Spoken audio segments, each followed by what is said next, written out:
How to learn to say no and set healthy boundaries. Maria had always been the person who said yes to everything. Whether it was helping her friend move, taking on extra work at the office, or accepting every invitation, she couldn't bring herself to refuse anyone.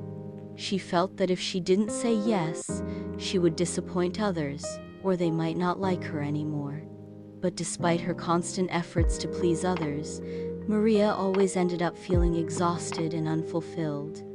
Her work was overwhelming, her relationships were suffering, and most importantly, she had no time for herself.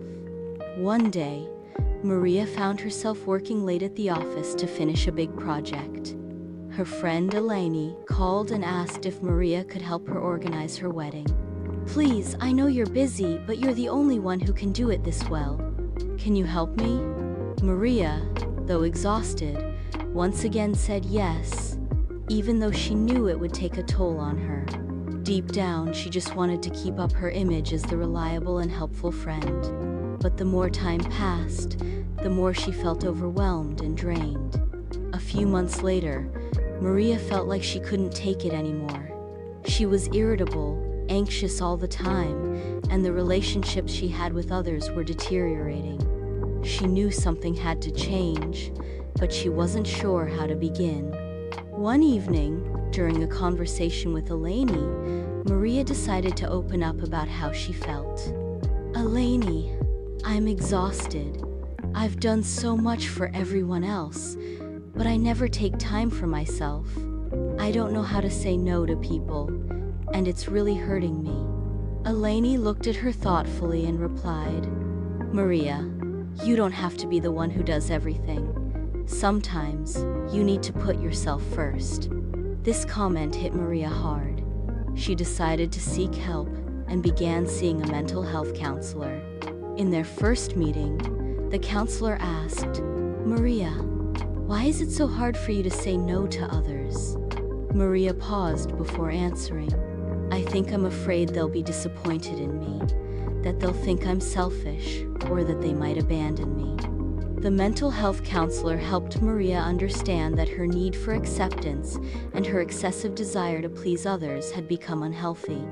The need to please others to the extent that you neglect yourself can lead to burnout and exhaustion. When you don't set boundaries, you lose balance, and it undermines your mental health. With the counselor's guidance, Maria began to recognize the boundaries she needed to set in her life. The word no started to become a part of her vocabulary, and soon, she discovered that saying no didn't threaten her relationships. On the contrary, healthy communication fostered more respect and understanding from those around her.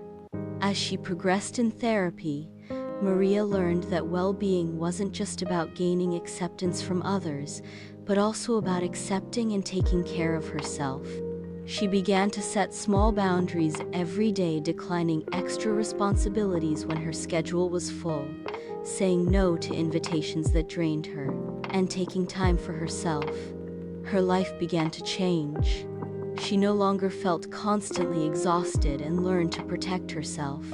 Her work became more productive, her relationships healthier, and her mental health more stable. Moral of the story: setting healthy boundaries and learning to say no is an act of self-respect and self-care. By setting boundaries, you protect your mental health and create stronger, healthier relationships.